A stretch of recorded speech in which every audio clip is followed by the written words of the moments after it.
Hello guys, welcome to podcast Aviation 676. Podcast ni membincangkan pasal general aviation dan juga private pilot license di Malaysia. So, sebelum ni aku ada bawakan seorang podcaster, seorang flying club punya member, dan aku ada berceritakan pasal, kita orang discuss pasal general aviation dan juga private pilot license dekat dalam Malaysia ni. So, kali ni aku nak bawa seorang lagi flying club punya member, dan aku rasa kali ni aku boleh katakan lebih relate dengan aku sebab our guest untuk podcast kali ini adalah seorang yang datang dari corporate background dan dia decide untuk ambil private pilot license.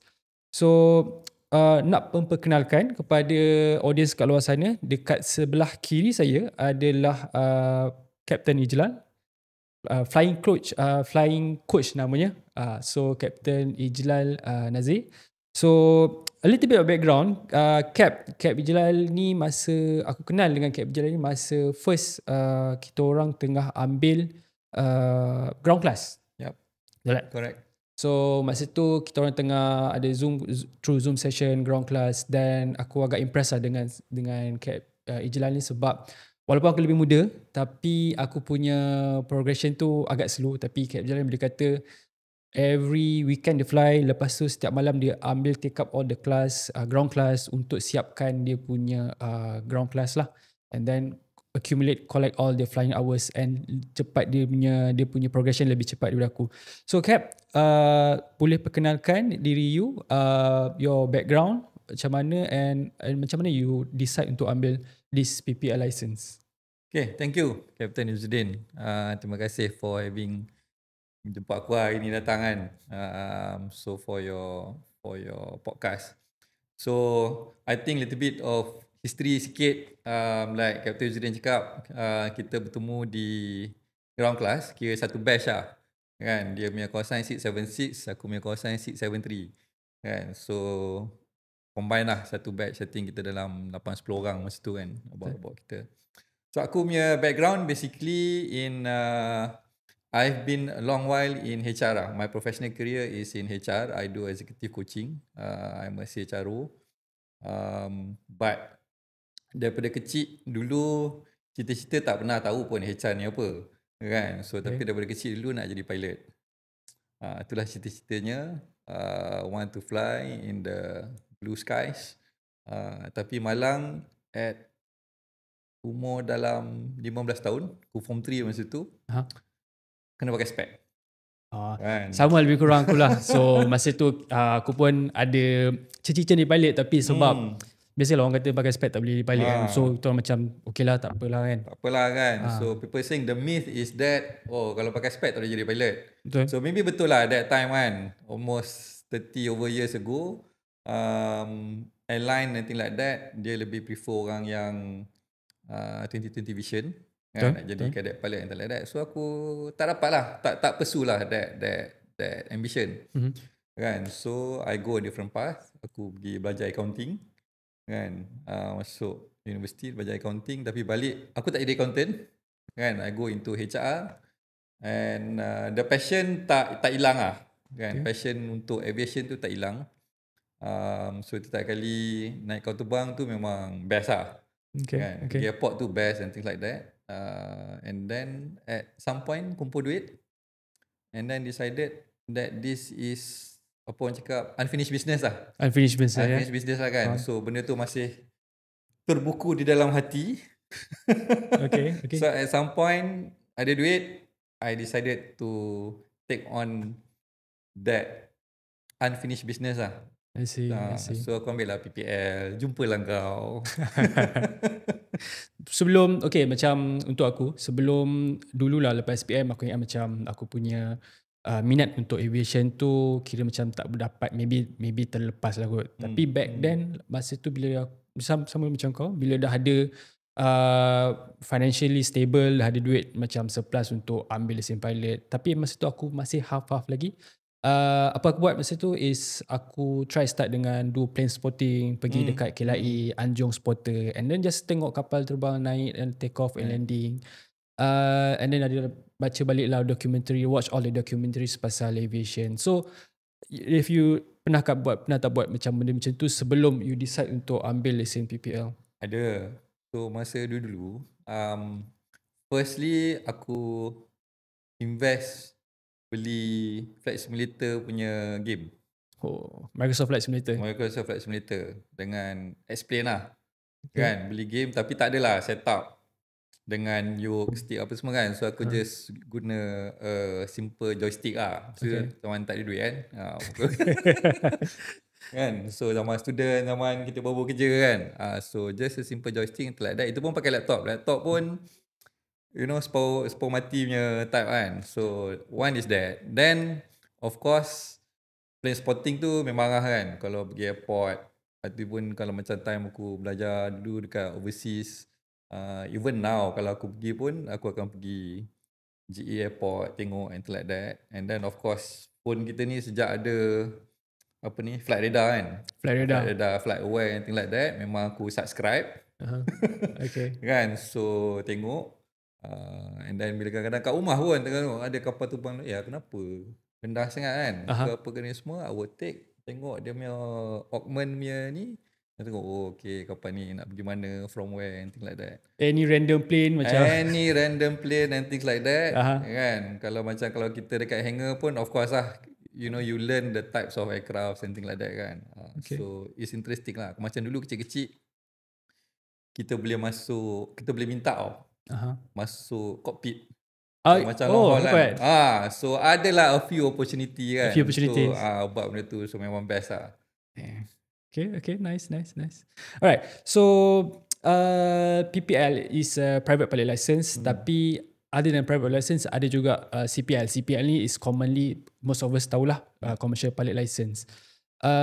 For you yourself, Cap, do you think macam adakah PPL ni mencukupi untuk you? Macam you ada tak lepas ambil PPL ni ada rasa macam nak progress toward the commercial path ke, ataupun you just want to stick with PPL saja? Macam mana you punya, how you foresee you punya career, maybe like career path, or just for recreation purpose? Macam mana you tengok this PPL ni? Okay, so PPL ni for the viewers is a private pilot license kan. CPL is commercial pilot license. So kalau orang ambil commercial pilot license ni biasanya orang yang consider nak go into a career, take pilot lah kan, as a career lah kan, nak kerja dalam airline, nak kerja dalam charter service and things like that. So PPL ni dia tak boleh buat benda tu kan, dia restricted to private flying lah. That means we fly ourselves, we fly our family and friends, and kita tak boleh take we cannot be under hire lah or take reward from that kan. So pada aku, I have gotten the PPL, so I don't see myself having a career to become a career pilot kan. Aku punya intention is leisure flying kan. So maybe 1 or 2 steps further than that, but tak sampai level PPL lah. Kan. So I think ramai lagi yang muda-muda sekarang ni yang aspiring to become pilot, go ahead, please do. You want a career in airline to become a pilot, please go do your PPL, CPL kan. Tapi macam aku ni umur dah lanjut sikit kan. So it's more leisure lah. Okay.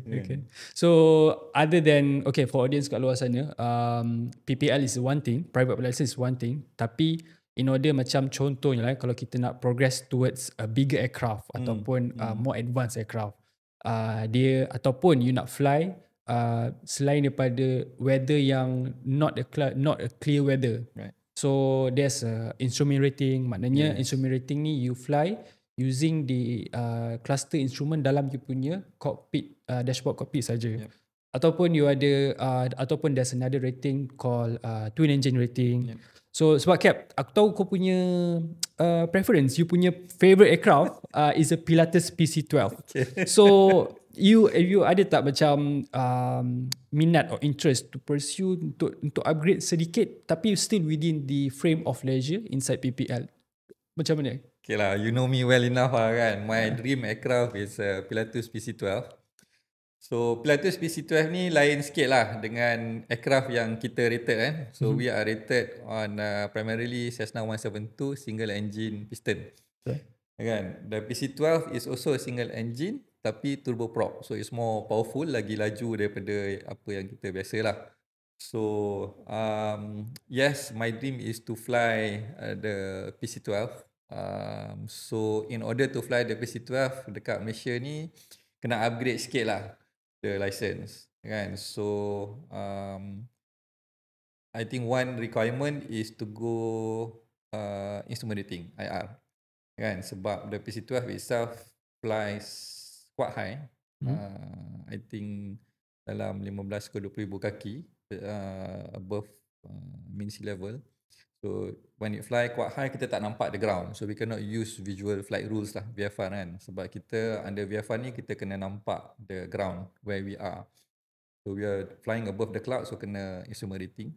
And then the other bit is that maybe kalau aku nak couple the instrument rating ni, mungkin couple sekali dengan twin engine lah. Oh, okay. Kan? Tapi twin engine propeller lah, still propeller. Propeller. Not a jet, maybe boleh bawa Diamond yang twin engine ke, Beechcraft kan, something like that lah.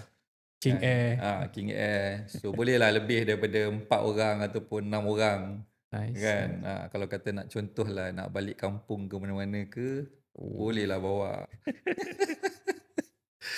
Cap, aku tahu kau ada you are rated for Cessna 172. Yes.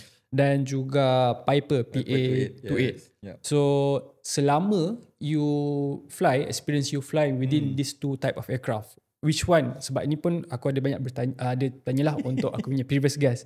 So which one is your favorite aircraft? Okay. Again, Piper and Cessna. Beza dia, as you know, but for our audience, Cessna 172 ni dia punya wing dia high wing kan. So dia dekat atas the fuselage. The Piper 28, the wing dia bawah. Macam kita naik Boeing, Airbus and things like that. So you and I, of course, kita banyak hours on the Cessna because kita daripada student dulu, kita start with the Cessna sampailah kita dapat license. Then aku go on to do Piper 1 year after my license. Okay. Masa buat renewal tu, aku then go on the Piper and renewed on the Piper lah kan. So pada aku leisure flying, sebab aku minat leisure flying, I think the best is still the Cessna. Sebab apa, kita punya view tu clear kan. Cockpit glass view tu clear. Kita tak ada tulang kat tengah macam Piper. Ada tulang kat tengah. Secondly, wing dekat atas kita nampak clear dekat bawah kan. So kita punya family and friends, kita punya guest yang naik kapal terbang tu pun boleh enjoy the view lah. Kalau macam Piper ni, dia macam mostly I think 50% nampak wing kan. Sebab dia obstruct the view dia bawah. obstruct the view. Orang nak ambil gambar ke video pun tak nampak sangat. I see. Okay, so kita akan pergi ke topik seterusnya pasal macam mana you manage between training and juga family lah. Okay, so for me, I adalah masa aku ambil training for pilot license ni, aku single. single and tak ada, no wife, no kid. So bila ambil training ni, biasalah training kita nak kena ambil slot flying tu sometimes awal pagi kan, sometimes lewat petang. So aku tak ada masalah lah untuk macam kalau nak fly certain hours ke, ataupun tiba-tiba flight instructor kata ada kosong this time slot, nak ambil tak esok, so aku just terus ambil. So for you Cap, sebab tahu kau dah ada family and then dah ada kerja sendiri. So macam mana you juggle between training as a private pilot license ni and juga you punya family and juga you punya kerja? Okay. So firstly, single engine, single bachelor pilot. Okay, so okay. Point nombor 1 lah. Okay. So for me, yes, masa aku ambil dulu, aku still work in corporate kan. I was still in the corporate, so kerja full time kan. So it can be, I wouldn't say stressful because benda tu memang aku nak buat, but the timing and kena plan banyak. So first and foremost, family support is very important, especially kalau aspiring student pilot nak buat part time kan, macam kita ni. If you are married, you have a family support is important. So I think the support that I had from my wife and my kids were tremendous lah. Dia yang banyak membantu. They also support me in emotional, mental sebagainya, and also bila aku kena pergi fly kan, so macam kita, kau ingat kan, kita siang kita kerja and then malam kita start ground school. Aku tengok muka kau tengok muka aku 3-4 kali seminggu. Every class is about 2 hours kan, pukul 8 sampai pukul 10. Betul. So for quite a number of months kan, so that time tu memang kita committed lah kan. So macam so my wife will take care of the kids and things like that while aku join the class kan. So fortunate pula masa tu kita kelas online. So kita tak payah nak travel pergi ke kelas and things like that kan. So that membantu jugalah kita. Yes, that one memang membantulah. Secondly, masa flying. So fortunate also for me, masa time aku fly tu, masa start aku fly, my work was also flexible in terms of timing. So aku selalu fly pagi. Kan 6.45 lepas subuh tu, 6.45 pukul 7 aku dah pacak diri aku dekat hangar kan. So you imagine lah, my wife had to take care of the kids, nak bangunkan dia orang, nak make sure dia orang mandi, makan, send to school and things like that. So macam biasa tu aku dengan wife aku gila-gila lah kan, but time aku fly memang dia kena buat. So thank you lah to my wife kan. Kena bagi kredit lah. Okay. Kan, that's my support system lah kan. So the support system has to be strong. So aku fly pukul 7, take about 1.5 hours punya slot to fly dengan instructor. By pukul, kalau fly pukul 7.30 tu, by pukul 8.30, 9 tu dah settle. So then by 10 o'clock I'm in the office. And I start work. So except for time navigation lah. Time navigation tu aku buat weekend lah. Jarang buat weekday sebab kerja. Kalau weekday pun, kalau tak ada slot weekday then aku ambil cuti lah. Okay, so nav ni macam kalau kita fly luar macam long distance kan. Yes. So just to get give audience idea. Nav ni macam kita fly dari Subang and then selalunya berenam Bernam River balik ke Sekincan, Bandar Patah balik. So that's why selalunya fly dia akan buat lebih masa. So that's why you prefer untuk fly on weekend lah. Ya, weekend. Kadang-kadang pergi Melaka, pergi Ipoh. So pergi Melaka tu dah dekat 45 minutes to 1 hour. Kan, kita buat touch and go and then balik ke Subang balik. So takes about 2.5 hours lah. In that sense kan. So almost half a day. So that one aku buat weekend kan. So weekend pun nak keluar dengan anak-anak, dengan family pun tak boleh lah sebab nak kena fly kan. Betul. By the time kita balik buat nav dah penat bang. Betul. Kan, itu belum masuk cerita kena tiaw dengan instructor on the way lagi kan. So balik penat kan. So kesian lah anak-anak, wife and things like that. But they understand kan. So I try not to take both weekends lah, Sabtu Ahad kan. So I take one day and then another day tu kalau kata aku fly Sabtu, Ahad I spend time with them. Kalau Ahad aku fly, Sabtu aku spend time dengan dia orang lah. I see. Okay, so satu lagi lah nak tanya kan. Sebab based on personal aku punya personal experience lah, masa kita fly tu memang tak dinafikan lah, masa kita fly tu, masa kita dekat atas dengan instructor dekat sebelah, memang kena tiaw. Tak dinafikan. Aku tak boleh nak kata apa lah. Flying is memang nampak macam gambaran dia best, tapi masa kita as a student pilot tu memang kena tiaw habis-habis lah. Silap sikit kena tiaw, kena tiaw. So bila landing pun kena tiaw. Kena apa, so, of course lah, sebab kita as a student kita kena perbetulkan semua kesalahan. Tapi bila kita dah okay, contohnya macam kita fly kan, kita the first on that day we fly for 1 hour.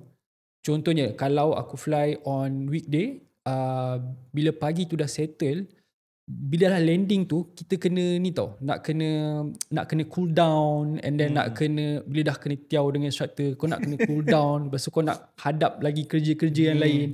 Untuk aku rasa macam agak susah tau, kompleks tau, sebab nak rasa macam nak cool down balik and then nak menghadap your office punya kerja, nak menghantar email, tapi masih rasa panas lagi sebab geram sebab dengan instructor tadi tau. So how you manage sebenarnya benda ni? Sebab untuk aku agak susah lah. Macam ni buat? Kau punya instructor dengan instructor aku sama. So to our instructors that is hearing, if you are come across this podcast, don't take it personally lah. Kan, this kita punya experience lah. So instructor ni ramai kan. There are different type of instructor. Macam cikgu lah. Ada banyak jenis cikgu. Ada cikgu yang kita suka, ada yang tak suka, ada yang garang, ada yang lembut kan. So benda tu. So I think macam aku, yes, kena tiaw dengan instructor. Kadang-kadang kena tiaw in the air. Kadang-kadang kena tiaw on the ground. After flight kan, apa ni, debrief dan sebagainya. Yes, it happen. Kadang-kadang lembut, kadang-kadang keras. Kan? So yang keras ni lah kan, yang bengyang-yang ni. So kadang-kadang trauma sampai sekarang. Sama-sama. Trauma dia boleh sampai sekarang. Kadang-kadang bila kita fly tu, in that particular situation tu, kita boleh dengar suara instructor dekat dalam headset tu kan. Kan? So macam aku punya issue selalu is aku punya flare. Flare ni masa kita nak land kan, masa nak touchdown tu, kerana aku flare tinggi. So tengyang-nyang dalam kepala otak, dalam telinga aku ni kan, instructor sebut lower. Kan? So yeah, kena tiaw. Tapi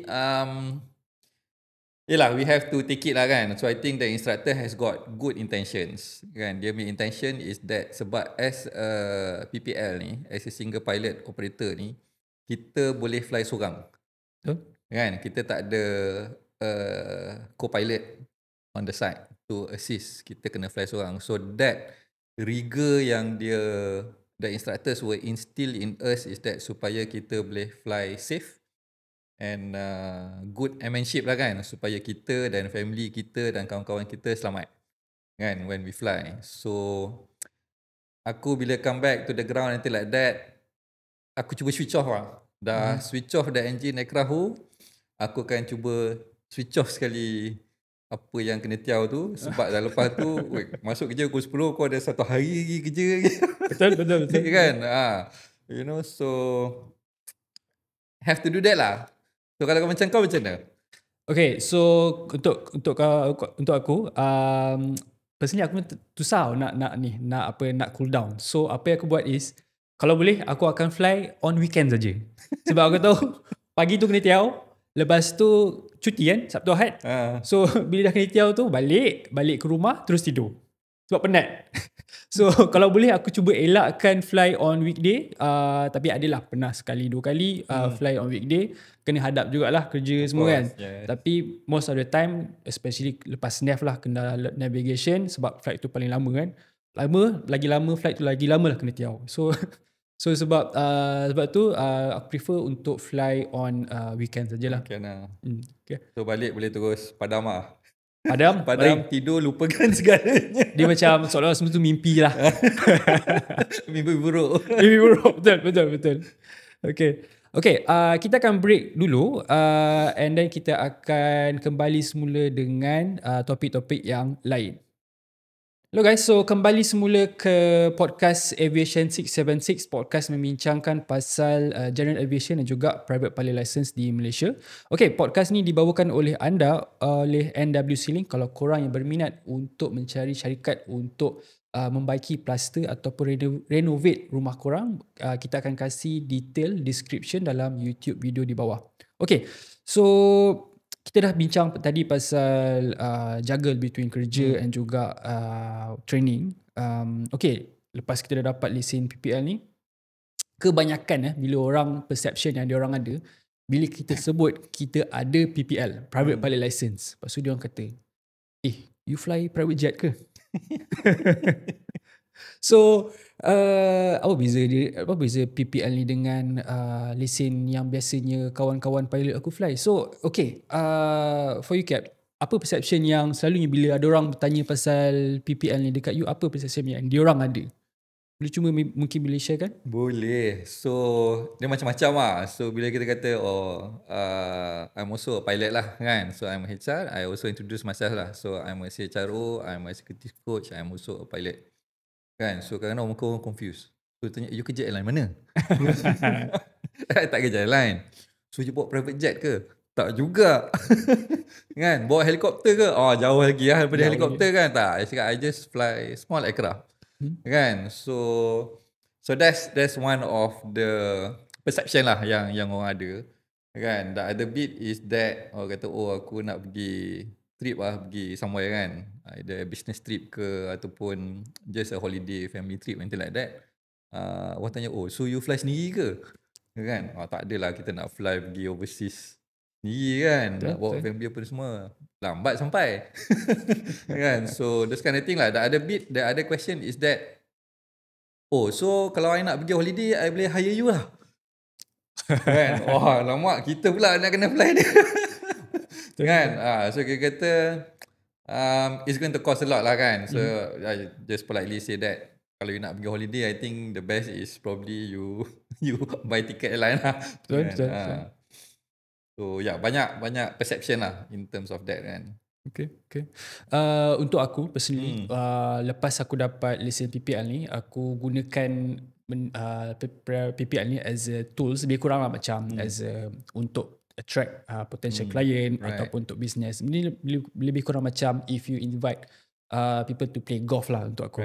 So aku ada gunakan for leisure, tapi most of the time aku gunakan sebagai business purpose lah. Sebab okay, so lesen PPL ni kita tak boleh dapat, kita tak boleh monetize kita our license, tapi secara indirectly to create new connection and new circle tu boleh buat. So for you Cap, how you utilize lesen PPL ni for yourself? Okay, this is interesting lah. Sebab for me, number one, in terms of attraction to business tu tak nampak lagi. In terms of how it attracts, there's a lot of question lah. Kan? So pada aku is a good conversation starter. Kan? So when I introduce myself ataupun ada friends ataupun my clients introduce to other people, I kata, oh by the way, he's also a pilot. Kan? So the conversation starts. Okay. Kan? So it's a good macam ice breaking lah conversation and things like that. So that is one. Secondly, sebab aku pun buat coaching, aku buat leadership, executive coaching. So aku brand myself as the flying coach. Flying coach, okay. The flying coach kan. So I don't know, maybe in Malaysia aku seorang ke, ada orang lain ke kan. But I brand myself as the flying coach. So that I use that lah as my brand to market myself lah dalam LinkedIn ke, dalam Instagram, my socials and things like that, even in my website kan. So I do that. Maybe it attracts some traffic flow, kan? Into that. So I do that lah. So whether bawa klien naik ke terbang, anything like that, not so lah, kan? Tapi masa aku kerja corporate dulu, I do it macam aku dengan team aku bawa team aku pergi around the city, anything like that. More as a reward lah. As a reward. As a reward. Diorang dah kerja keras for 1 year, anything like that kan. We achieve certain milestone in the project, anything like that. So aku bawa in terms of a reward lah. Because the experience of flying a commercial jetliner 30,000 feet in the air and flying at about between 1,500 to 3,000 feet, the view is different, the experience is different. Betul, kan? So ada yang boleh appreciate, ada yang tak. So yes lah, that is what I use it for lah, kan? Okay. Okay, so our experience flying so far, aku pun dah lepas maybe setahun lebih dapat lesen PPL ni. There's a lot of place aku dah fly lah. So untuk aku personally, the best flying experience is untuk fly dari Subang, fly pergi ke Pangkor. Actually Pangkor Airport masih dibuka and dia open for any small aircraft untuk land lah. So apa aku buat is aku fly dari Subang pagi sampai dekat Pangkor, and then pergi lunch dekat around area Pangkor Island tu, ataupun kalau nak fancy sedikit, do barbecue dekat tepi pantai, and then the very next day kita fly balik. So Cap, how selama you dah ada lesen PPL ni, what's your best experience flying so far dalam Malaysia? Is it airport? Flying which airport yang you fly, ataupun is it fly certain period, contoh macam fly waktu senja ke, tengok sunset masa flying ke? So which one was it for you? So aku ada a few. So firstly, one of it that is yang biasa buat lah kan, is aku suka fly masa sunrise. Satu sebab daripada student dulu fly sunrise. So aku suka fly sunrise because satu, weather is calm. Weather calm, kalau tak ada awan and that, weather clear, the sunrise is on the east. So bila kita fly out of Subang tu, the sun is only coming up. So nampak the KL City kan, kita punya skyline tu tengah naik-naik, nampak merah, cantik kan. So that's, I like that. Secondly, in terms of destination, aku punya favourite sama macam kau, is Pangkor. Definitely Pangkor. Why? Sebab dekat satu kan. Kalau kita nak fly, takes about 1 hour. And then Pangkor ni at this point in time, dia not so accessible. Kalau nak pergi ke Pangkor, kau kena bawa kereta, find a way to Lumut nak kena naik ferry, naik boat pergi ke Pulau Pangkor kan. So kita boleh direct start enjin kapal lah kan. Start enjin kapal terbang daripada Subang, in 1 hour we can reach Pangkor and land in Pangkor kan. So like you also, I have many experiences in Pangkor. Pangkor is also called stall port, short takeoff and landing port. So the runway is short, but it's safe for us to land. Tak ada masalah, takeoff and landing tak ada masalah. So pagi macam kau, pagi aku pergi, bawa family, bawa friends. Turun pukul 10 keluar daripada Subang, pukul 11 dah sampai kan. Pukul 11 kadang-kadang pergi town dulu ke, pergi beli ikan bilis ke apa ke, and then pergi tepi pantai, makan tepi pantai, makan lunch tepi pantai kan. Pukul 2, 2.30 tu go back to the airport, start the engine, by pukul 3.30, pukul 4 dah sampai Subang. So it's doable, a day trip is doable. Kalau nak overnight pun boleh, tak ada masalah kan. But a day trip is doable. So sometimes a short getaway tu is nice lah. Pangkor is nice. Plus dah actually tak ada dah no airline dah tak no pergi airline fly dekat sana, but airport like you say is open, GA boleh aircraft boleh land. So ada lah ramai juga kawan-kawan kita, instructor kita yang fly ke Pangkor kan selalu. Okay.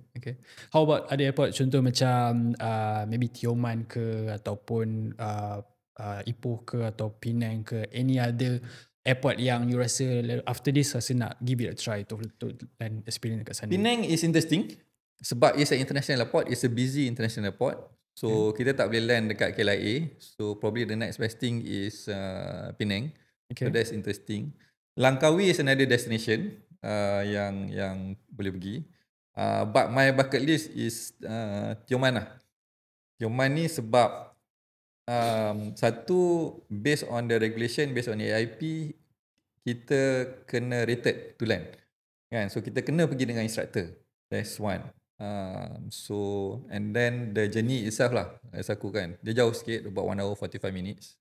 So that is interesting. Lagi satu aku tengok banyak member-member kita yang pergi Pangkor ni, dia couple dengan scuba diving. Dia couple dengan scuba diving. So dia orang pergi pagi, dia orang pergi land, and then dia pergi scuba diving, have the night barbecue pun semua, the next day balik. So to me quite interesting lah. It's an experience. So I think kalau kata to the viewers out there, PPL ni it's not just about flying lah kan. It's what you do on the ground, is the community and things like that kan. Club ni kita ramai kan. So macam-macam aktiviti boleh buat. Nice. Lepas land terus scuba diving. Kalau tak nak scuba diving, pergilah snorkeling ke, berenang ke, apa ke kan. Nice. Okay, so aku nak share sedikit lah, maybe some of the saat-saat mencemaskan lah. So the fly ni walaupun dia best, tapi ada benda yang macam okay, this is my early hours masa aku cuba untuk collect flying hour. Right. Adalah terbuat kesilapan sedikit. So kira macam saat-saat mencemaskan yang mana Magneto, okay, kalau pilots, all the fellow pilots, student pilot, dia tahulah Magnetos tu, dia ada key yang you kena pusing all the way to both position. So aku ada terletak dekat left position, And then aku punya flight instructor dia notice tu, and then memang tu pun kena tiaw habis lah. Even after land kena juga land. Kena lagi. So for you Cap, maybe you ada other than cerita-cerita yang best kan, maybe ada yang sangat-sangat mencemaskan, you rasa macam okay, this is agak ni lah, agak horror sikit. Maybe lepas ni try not to do that again, atau macam mana? Okay, I think kalau aku nak share pun ada satu yang aku fly dengan instructor. Masa time ni time student lagi. So bila kita fly, biasanya kita avoid the weather lah. That means kita avoid the clouds, kita avoid hujan. So time tu aku pergi Nef pergi Benam River. So daripada Subang kita pergi Tanjung Malim kan. Tanjung Malim heading towards the coastal. So dekat situ ada a little bit of weather. So tapi still clouds tu still tinggi. So aku fly masa tu about 1500 feet. So cloud tu about 2005 gitu. So bila fly tu still safe. Tapi ada satu patch tu hujan. So bila kita fly tu kita nampak kan sebab kita tinggi kan. So yang tempat lain semua tak hujan. So ada satu patch tu, satu cloud tu satu je hujan dekat situ depan. Kan? So aku cakap dengan instructor, Captain, I want to avoid the weather lah. So I cakap I'm going to take left and then I akan masuk balik lah based on our heading ni. Dia kata dengan aku, no need, go straight. Go straight Asyik. Aku cakap boleh ke ni kan? Aku cakap, Captain, tapi hujan. Tak apa, kau lalu je. Cakap kan, tak pernah ni kan. So tapi lah sebab instructor dekat situ, jalanan juga. Jalan. Masuk hujan, masuk the weather, memang everything kelabu keliling. Memang everything kelabu. Gelabah tak nampak kan. You cannot see kan. Selalu kita fly ni kita nampak kan. Kita nampak depan, kita nampak bawah kan. So yang ni kita tak nampak. And then the aircraft started uyung hayang tau. Hayang. Kan? So kita tak ada reference kan. Kita selalu reference kat luar. So this is where the instrument come into play lah. So instructor menjerit kat tepi. Look at your instrument. Control the aircraft. Control dari sini macam kan, pay your throttle. Aku cakap, macam mana nak buat ni kan, benda ni semua. So but he took control lah. Main macam ni. Aku rasa tak sampai seminit kot dalam weather tu keluar kan. So bila keluar, aku tengok altimeter is the instrument to look at kita punya height lah kan. So masa masuk tu fly 1005, masa keluar tu is about 800. So there's a 700 feet drop. So dekat situlah aku faham apa maksud downdraft kan, all this thing, weather, instrument, dan kenapa kita tak sepatutnya fly in the weather lah kan. So instructor explain lah kan, aku bagi kau buat ni supaya kau rasa kan, dan kau tahu apa nak buat. Pada aku, the learning yang aku ambil dari situ is that bukan apa aku tahu nak buat in the weather, I make sure that I avoid the weather. Lepas ni tak ada. Lepas ni tak ada lah, memang tak pernah pun. Kan, as the saying goes lah kan, taking off is an option, landing is a must. So pada aku, if kita in doubt, might as well take the option not to fly lah kan. In safety weather yang 50 safety important kan. Okay. Alright, so kita nak pergi ke bonus segment, which is what's in my bag. So kena nampak Cap dia ada bawa dia punya the whole bag. Package of bag. Okay, so maybe untuk aku akan share sedikit lah apa yang aku bawa. Okay. This is pada aku ini yang paling is a must lah untuk aku. This is a knee board. Selalunya dekat dalam ni aku akan letak all the pre-flight punya notes. And then all the necessary item lah, macam kalau kita fly kan, kita nak kena make sure we dial in the right frequency untuk contact the ground, contact tower, and then all the checklist yang kita perlukan. Yeah. So another thing yang aku baru beli. Interesting ni. Okay, so aku tak dibayar oleh company ni, tapi this is Ray-Ban Meta. Dan apa yang best ni dekat sini is dekat sini korang boleh nampak ada kamera. So you can tekan long hold, and then dia akan auto record, and dia akan transfer dekat you punya phone. So sangat-sangat berguna lah. Contoh kalau aku fly and then aku nak hands free and aku nak tak nak ada obstruction, maybe GoPro dekat sekeliling apa kan. So sangat-sangat berguna lah. So Cap, why don't you show the audience dekat luar sana your equipment yang you gunakan untuk fly? Okay. Aku tengok Ray-Ban Meta ni memang very interesting lah. At some point aku rasa aku akan invest juga satu. So this is my flight bag lah kan. So my flight bag ni every time I fly I bring this. So one I have here is my radio lah. Aku ada handheld radio satu for spare and aku use on the ground lah untuk contact tower. The other bit is aku punya iPad ni lah. So iPad aku ni ada, aku letak dia macam ni board kau juga kan. So basically all the information is available in the iPad with regards to contohnya aku guna for flight. Okay. So for flight ni kan macam tu dah ada for flight ni. So for flight ni is what we call as electronic flight bag lah kan. So kita boleh guna untuk flight preparation, ada dekat situ. Macam ni Subang punya airport.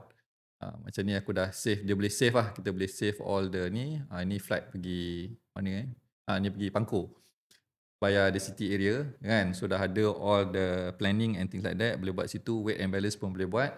So checklist pun ada dalam ni. So boleh guna the iPad lah kan. Tapi aku selang-seli juga, I don't use iPad all the time. I still use manual macam kau pakai ni board. Sebab kita bila kita buat our check ride kan, kita punya proficiency check every year tu, kita tak boleh guna elektronik. We have to use manual kan. So that is a good practice jugalah kan, both manual. Lagi satu dalam ni, I think for investment lah, siapa-siapa yang nak jadi student pilot and things like that, the other good investment is actually having a headset, a good headset. So headset ni ada yang mahal, ada yang intermediate, ada yang murah. So macam aku pakai Bose punya headset. Aku sebab memang aku pro Bose lah. Okay, kan? okay. So Bose ni pun dah lama, ada dah version baru, but it's still good. I think that is a worth investment. Model A20. Model A20. Sekarang ni dah keluar A30 tak silap. Okay. Kan? So it's more modern, ada some additional features. Lagi satu headset aku ni dia ada active noise cancelling and also ada Bluetooth. Oh, ada so boleh link to the phone or to the iPad lah kan. Kalau lah buat nav jauh-jauh boring-boring, nak dengar lagu tu boleh lah kan. Tapi dia auto lah, dia akan auto stop bila dia detect any radio punya voice. Ada ni kan, macam control tower ke apa ke, dia akan stop. So it's safe lah. Lagi satu ni. Ini nama dia Wilbert. Wilbert ni teddy bear. Okay, so this teddy bear ni anak aku beli lah. So ni teddy bear ni pilot kan. So ni kata pilot.